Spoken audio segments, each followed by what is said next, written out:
कहते हैं कि जिसने खुद अपने जीवन में उतार चढ़ाव देखे हैं वो सामने वाले के जीवन का भी उतार चढ़ाव समझ सकता है। हम बात कर रहे हैं यूपी विधान परिषद के सदस्य पवन सिंह चौहान की, जिन्होंने चाय बनाने से अपने जीवन की शुरुआत की और अपनी मेहनत के दम पर विधान परिषद सदस्य तक का सफर तय कर चुके हैं। यही नहीं, एमएलसी पवन सिंह चौहान शिक्षा के क्षेत्र में भी बहुत कार्य कर रहे हैं। अपने शिक्षण संस्था के दम पर लाखों बच्चों को शिक्षा देने के साथ ही रोजगार के क्षेत्र में भी एमएलसी पवन सिंह चौहान काम कर रहे हैं। पवन सिंह चौहान के सड़क से लेकर सदन तक के सफर को लेकर हमारे ब्यूरो चीफ प्रियम पाठक ने किया है बात इंडिया वॉइस पर एक्सक्लूसिव। ने खुद अपने जीवन में कई उतार चढ़ाव देखे हैं, वो शख्स दूसरों के उतार चढ़ाव को भी समझ सकता है। आज हम आपको एक ऐसी शख्सियत से रूबरू कराएंगे जो किसान भी हैं, उद्योगपति भी हैं, शिक्षाविद भी हैं और मौजूदा वक्त में उत्तर प्रदेश विधान परिषद में सदस्य भी हैं। हम बात कर रहे हैं पवन सिंह चौहान की। हमारे साथ आज मौजूद हैं हमारे इस खास कार्यक्रम में, जिनसे हम बात करेंगे और जानना चाहेंगे किस तरीके से उन्होंने अपने जीवन में ये सड़क से लेकर सदन तक का जो सफर है वो तय किया है। बहुत बहुत स्वागत है आपका सर हमारे इस खास कार्यक्रम में। किस तरीके से सर आप अपने इस सफर को देखते हैं, सामान्य परिवार में जन्मे और फिर सड़क से लेकर सदन तक का ये सफर कैसे देखते हैं? मुझको लगता है कि हर व्यक्ति के अंदर जो उतार चढ़ाव आते हैं उसको मैनेज कैसे करता है, जैसे आपने बताया, तो ये भगवान की बड़ी कृपा भी रही और मुझको लगता है बड़ी सूझबूझ के साथ में बड़ी छोटी छोटी कुर्बानियाँ देनी पड़ती हैं, जिसमें जो सबसे बड़ी बात रहती है कि हम लोग बड़े सरल सहज भाव से जो जिस वक्त हमको प्राप्त होता है उसको पर्याप्त मानते हुए अपनी जब दिनचर्या शुरू करते हैं और अपने लक्ष्य के तरफ या अपने जो भी हमारे अंदर विचार आते हैं उनको कैसे हम लोग सजीवता से उस पर हम काम कर सकें, इस पर वो काम करने की प्रवृत्ति जिसके अंदर आ जाती है वो लक्ष्य हासिल कर ही लेता है। तो बचपन जैसे आपने बताया कि हकीकत में शून्य से यहाँ तक कैसे पहुँचा, तो जब पैदा हुआ एक जमींदार खानदान पैदा हुए, उसके बाद में परिस्थितियाँ बिगड़ने के बाद इतनी बिगड़ी कि हमको लगता कि 6-6 महीने बाजार से ला करके सब्जी नहीं खाता है, हमको अच्छी तरह याद है। और हम बड़े हो चुके तो की बात कर रहा हूँ। फिर धीरे शुरुआत हुई, फिर मैंने अपनी खेती बाड़ी थी, खेती मैंने करना शुरू किया, खेती बाड़ी अच्छा किया। बाड़ी मतलब होता बढ़िया सब्जी उगाना, तो सब्जी में से भिंडी, लौकी, तुरई, कद्दू ये सब होता। हमारे क्षेत्र में खरबूजे बहुत अच्छे होते थे, तो खरबूजे को हम बढ़िया पैदा करते थे। खरबूजे पैदा करके बाजार में अच्छे रेट बिकते थे, क्योंकि मैं बड़े ढंग से साफ़ सुथरा करके उनको ले आते थे मार्केट बेचने के लिए। तो हमारे जो भी हम बेचते थे, चाहे टमाटर बेचते थे, चाहे भिंडी बेचते थे, चाहे घुइयाँ बेचते थे, चाहे खरबूजा बेचते थे, वो इतने साफ़ सुथरे ढंग से छाड़ के लेके जाते थे, इतना सजाते थे कि हमारे अच्छे रेट बिक जाते थे। लोग इंतजार करते थे कि भाई कौन सब्जी लेकर आएंगे, अच्छी बेचेंगे। तो ये भी मैंने दौर देखा। फिर उसके बाद में 4 पैसे कमाए, फिर मैंने चाय की दुकान खोली। चाय की दुकान बस वो हमारा जिंदगी का सबसे बड़ा टर्निंग पॉइंट हुआ। उसमें मैंने ये देखा, ये सीखा कि अगर आप अच्छी सर्विस देते हैं और अच्छे भाव से देते हैं तो आदमी कहीं से भी आ सकता है और कहीं कोई भी कस्टमर बन सकता है। उसमें होता क्या था, सुबह सुबह हम अपनी चाय की मट्टी लगा देते थे। उस जमाने में पंखे तो रेडीमेड नहीं करते थे, वो होता नहीं छोटे वाले पंखे आते थे, वो दफ्ती टाइप का होता था, उसका होते थे। होने के बाद में भट्टी जलती थी और फिर मतलब उसमें चाय बनाना शुरू कर देते थे। तो सुबह सुबह जो मंडी चाय लेकर मतलब मंडी सब्जी बेचने आते थे वो अर्ली मॉर्निंग आ जाते, वो 5 बजे 6 बजे हम लोग सुबह निकल जाते, 5 बजे 4:30 बजे निकल जाते। तो ये सब चीज़ देखते हुए तो मैंने देखा कि सुबह सुबह मैंने उन सब्जी वालों को मैंने पकड़ा। एक दिन वैसे रोका, भैया चाय बड़ी अच्छी बनाते हैं, भाई पीजिएगा। तो 2-4 लोग आए तो उन्होंने चर्चा किया। अगले दिन से सब लोग अपने घर से बगैर चाय पे चले आते थे, सब आते थे सुबह सुबह यहाँ पर अर्ली मॉर्निंग। हमको लगता है 5:30 बजे के आसपास सब लोग चाय पीते थे, अपनी मंडी जाते थे। फिर वापसी भी आकर के हमारे यहाँ चाय पीते थे। और फिर इसी तरह हमारे बक्सा बड़ी मार्केट थी, हम हर दुकान पर पहले दिन चाय फ्री पिलाया, एक चाय सबके यहाँ दे आए और उन्होंने हमारी चाय पी। चाय बड़े अच्छे से चाय बनाते थे हम, उसमें बढ़िया मसाला बनाते थे, लौंग, काली मिर्च, इलायची बड़ी वाली, तो पैसे देते नहीं, हम छोटी इलायची यूज़ कर सकते हैं, सब लगा कर बढ़िया मसाला बनाते थे। मसाले चाय के नाम से मशहूर हो हमारी, तो वो सब लोगों के अंदर जमान में पड़ गई। फिर हमारे पूरी मार्केट में सप्लाई चाय मतलब चाय हमारी शुरू हो गई। 5 लीटर मैंने शुरू किया और 27वें दिन हमारे 85 लीटर दूध लेना मैंने सप्लाई कर दिया और शुरू कर दिया था। ये बड़ी बात थी। फिर देखा कि लोग 5-5 किलोमीटर, 7 किलोमीटर से 8 किलोमीटर चाय पीने आते थे। इसलिए आते थे कि भैया वहाँ चाय पियेंगे और बड़ा बड़ा सम्मान करते, जो भी आता था बड़े मन से हम नमस्कार करते थे या पैर छूते थे, बड़े होते थे, सम्मान करते थे और आते थे। उनका पानी आए, अपन बैठे, मैंने पानी रखा, नमस्कार किया, फिर उनको बड़ा अच्छा लगता था। तो मुझे सम्मान सहित जो मैंने ये बिजनेस करना शुरू किया, तो वहाँ से मैंने सीख लिया कि कस्टमर का पूरा सम्मान अगर हम करते हैं तो उस व्यक्ति का कस्टमर नहीं माना जाएगा परिवार के सदस्य बन जाता है वो, फिर हमारा प्रचारक बन जाता है कि नहीं यार कौन भैया कहें चलो चाय बड़ी अच्छी मिलती है। तो इस तरह से हमारा बड़ा नाम हुआ और मुझको लगता है चाय की दुकान से एक कॉन्फिडेंस आया कि हम कुछ भी करेंगे तो अच्छा कर लेंगे, क्योंकि अगर सर्विस अच्छी देते हैं आप तो निश्चित है आपका समाज बहुत ही पूरे मनोयोग से आप साथ लग जाता है। इसके साथ ही आप शिक्षा के क्षेत्र में आए, और क्या यही अनुभव आपका कह सकते हैं कि मैनेजमेंट के जो आपने कोर्सेज शुरू करे, क्योंकि मैनेजमेंट भी आज कहा जाता है कि डिलीवर आप कैसे कर रहे हैं लोगों को, इस चीज की शिक्षा है, MBA जैसे जो कोर्सेज हैं आपके यहाँ चल रहे हैं, तो उनमें भी ये अनुभव आपके जरूर जाहिर सी बात है बहुत काम आए होंगे। बहुत काम आते हैं। दो चीजें बताएं आपको। जब मैंने चाय बेचना शुरू किया, जैसे आपने बताया शिक्षा क्षेत्र में आ गए, फिर उसके बाद मैंने परचून दुकान किया, और थोड़े बहुत नहीं किया, 14 ईयर किया, 14 साल किया। तो फिर जब मैंने परचून दुकान किया, फिर कपड़े दुकान किया, फिर इस तरह बहुत सारे मैं काम करते हैं। हिंदुस्तान लीवर एजेंसी ली, उसी बीच में हिंदुस्तान लीवर में भी मैंने देखा कि हमारी जो सेल थी वो एटलीस्ट शुरुआत मैंने बिल्कुल जुलूस किया था, और 1 साल के अंदर हमारी सेल, पहले मैंने एरिया टॉप किया, मैंने डिस्ट्रिक्ट टॉप किया, फिर यूपी टॉप किया, फिर इंडिया टॉप किया, इंडिया टॉप करने के बाद फिर एशिया टॉप किया। आप कल्पना कर सकते हो कि मल्टीनेशनल की उस वक्त हिंदुस्तान लीवर, बुरमान, लिप्टन और ISP, ये 4 विषय थी हमारे पास। ये 4 विषयों मैंने जब काम करना शुरू किया तो मतलब अब बियॉन्ड लिमिट हमारी सेल हुई, और बड़े मन से, बड़े जो भी काम किया बड़े मन से काम करते थे। तो मुझको लगता कोई काम मन से करता तो बड़ा अच्छा होता। तो उसी बात बीच में हमारी बेटी पढ़ रही थी, बेटा पढ़ रहा था, पढ़ते पढ़ते जो बड़े हुए, फिर इन लोगों को हम एक स्कूल में दाखिला करने के लिए जगह जगह स्कूल में जाना, फिर बातचीत करना, डिस्कस करना, ये सारी बातें शुरू हुई। तो उनको लगा कि शिक्षा के क्षेत्र में बहुत कुछ करना बाकी, क्योंकि हम जहाँ जाते थे वहाँ पर कोई भाव नहीं देते थे। जैसा मैं बिजनेस में बड़े भाव से, बड़े मन से लोगों की सेवा करता था, बात करता था, सम्मान करता था, पानी पिलाता था, भले कुछ नहीं था खिलाफ पानी, लेकिन पानी पिलाते थे हम बड़े मन से। हम जहाँ जाते थे तो वहाँ कोई सम्मान नहीं होता था, बड़ा अजीब से व्यवहार हुआ था। तो उससे कुंठित होकर के मैंने सोचा नहीं यार, हमको शिक्षा क्षेत्र में कुछ करना चाहिए और कुछ नया नज़ीर, नया संस्कार पैदा करना चाहिए बच्चों के अंदर, जिससे हमारा देश का, राष्ट्र का भविष्य सुरक्षित हो। फिर उसके बारे में मैंने छोटा सा विद्यालय के बारे में सोचा, फिर विद्यालय ना करके फिर धीरे धीरे हमारी और योजना बदली। फिर मैंने इंजीनियरिंग कॉलेज की परियोजना सोची, पैसे थे नहीं, बैंक से बढ़िया से लोन लिया, अच्छा वाला लोन लिया बैंक से, लोन लेकर के फिर मैंने शुरुआत की इंजीनियरिंग कॉलेज की। इंजीनियरिंग कॉलेज की शुरुआत की, उधर भट्टे भी थोड़ा एक दो हमारे सपोर्ट करना शुरू कर दिए। फिर उधर भट्टे, इधर इंजीनियरिंग कॉलेज, उधर और सारे बिजनेस मैंने काम करना शुरू किया, तो उससे 4 पैसे कमाना शुरू किया। तो और इंजीनियरिंग कॉलेज खोला तो ये भाव खोला कि लोगों को रोजगार भी दिलाएंगे और शिक्षा भी देंगे और संस्कार भी देंगे। जब इस तेजी से काम करना शुरू किया मैंने, अब विश्वास किया, पहले साल सीटें फुल हुई, अगले साल की सीटें फुल हुई। उस वक्त MBA में एडमिशन नहीं हुआ करते थे, तो उस वक्त MBA में हमारे पास 600 बच्चा हुआ करता था, और दोनों साल मिला लिया तो करीब 1200 बच्चा आ जाता था हमारे पास, और लोग 60 बच्चे के लिए तरसते थे। तब मैंने देखा कि अगर आपकी भावनाएं बड़ी पवित्र है और काम करने की प्रवृत्ति अच्छी है तो ऊपर वाला सपोर्ट करता है और मन भर सपोर्ट करता है। फिर उसके बाद मैंने देखा कि जो बच्चे हमको मिल रहे हैं वो अच्छे नहीं मिल रहे हैं, इनके कहीं न कहीं संस्कारों में, कहीं न कहीं एजुकेशन में बहुत बड़ी कमी आ रही है। उसको लेकर के फिर मैंने एक शुरुआत की कि SR ग्लोबल स्कूल डाला जाए। फिर मैंने SR ग्लोबल स्कूल की स्थापना किया 2015 में। 15 में पहले साल हमारे 1500 बच्चा आया, अगले साल फिर 3000 हो गया, फिर अगले साल 5000 हो गया, फिर अगले साल पता लगा 7500 होगा, फिर अगले साल 5वें साल पर 9000 बच्चा था, 5वें साल 9000 बच्चा आ गया था। तो और बच्चा आता था एटलीस्ट 75 किलो दूर पढ़ने, कोई नैमिषांश हमारा बच्चा पर है, कोई नैमिषांश पढ़ने आ रहा है, कोई सीतापुर से पढ़ने आ रहा है, कोई बिशंस पढ़ने आ रहा है, कोई मार्स पढ़ने आ रहा है, कोई संडीलस पढ़ने आ रहा है। तो हमको बड़ा ताजुब हुआ कि अप एंड डाउन, रोज अप डाउन करते थे बच्चे, और हजारों बच्चे तो अगल बगल रूम लेकर के पेरेंट्स साथ में किराए पर रह करके बच्चा मतलब हमारे पढ़ने आते थे। तो मुझको लगा कि अगर आप अच्छी चीज़ें सर्व कर रहे हैं, बड़े मनोयोग से सर्व कर रहे हैं, संस्कार भी दे रहे हैं, तो बच्चा और पेरेंट्स उसका समझता है, रिकॉग्नाइज करता है और उसका प्रतिफल मिलता है। आज भी हमारे पास 10,000 बच्चे हमारे SR ग्लोबल स्कूल में हैं।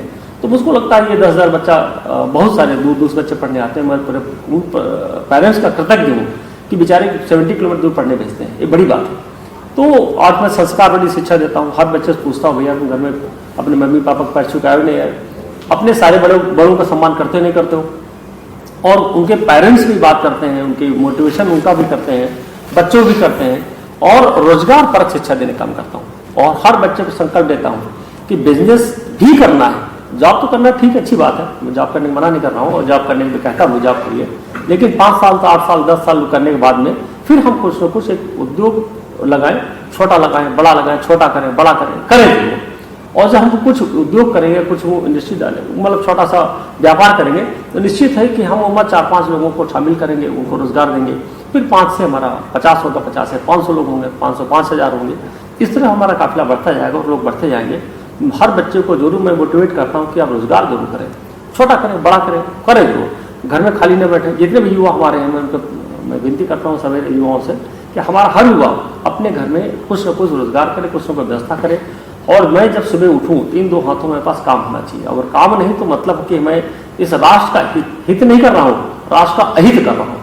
ये हमारे भाव जब आ जाएंगे, हर बच्चा और हर व्यक्ति अपने आप को कहीं न कहीं काम में अपने लगा लेगा, और अपने सकारात्मक काम में लगाता है तो जायज बात है कि राष्ट्र की सबसे बड़ी सेवा मानता हूँ कि वो अपने ऊपर काम करे। सबसे बड़ी सेवा है कि अपने आप को बिजी रखें, अपने आप को रोजगार परक बनाएं, और अपने आप को जब हम कहीं ना कहीं इन्वॉल्व करते हैं किसी न किसी काम से, कुछ ना करें, छुट्टी वाले दिन में घर का साफ सफाई का डाला, मोहल्ला साफ सफाई का डाला, बाहर साफ सफाई का डाला, यही बहुत बड़ा काम होता है।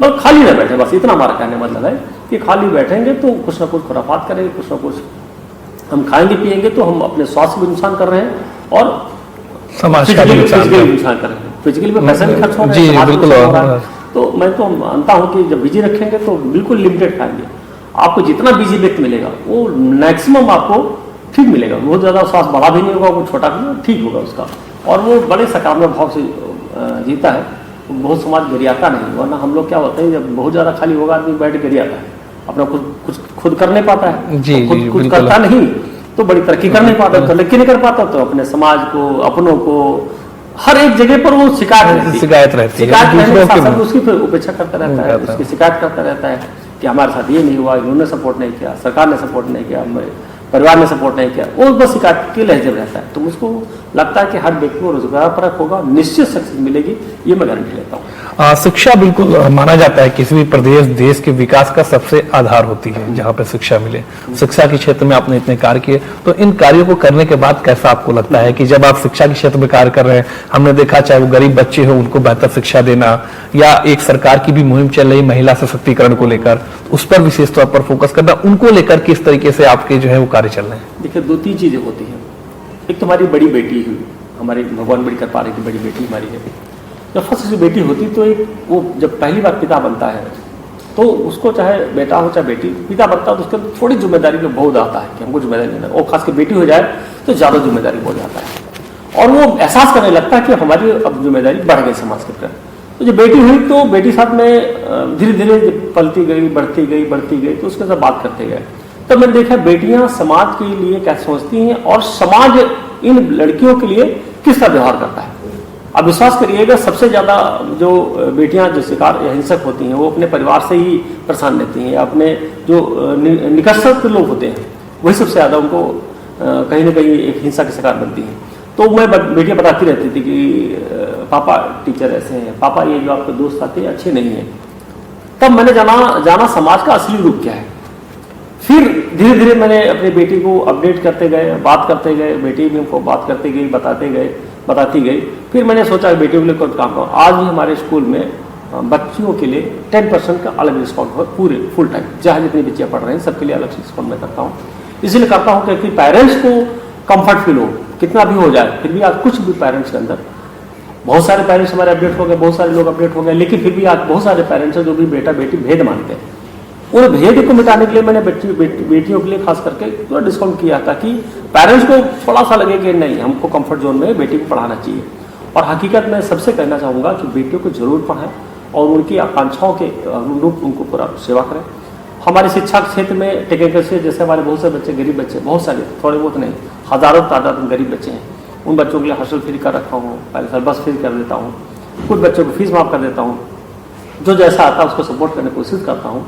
हकीकत में बच्चे बड़े भगवान के रूप होते हैं, आप इनसे जितना प्यार से बात करेंगे, आज मैं जब जाता हूँ तो क्लास 3 मतलब जो 3 साल बच्चे होते हैं प्ले ग्रुप के, वो हर बच्चा मतलब 3 साल बच्चा लेकर के और हमारे यहाँ 25 साल तक बच्चे पढ़ते हैं, तो सारे बच्चे हमसे इन्वॉल्व हैं और सारे बच्चे से बात करता हूँ, बैठता हूँ, उठता हूँ और एक एक भावनाएं बात करते हैं। तो आपका उनके प्रति भावनाएं कैसी हैं, इसी तरह बच्चे को उस रिफ्लेक्ट रूप होता है आपके सोच का।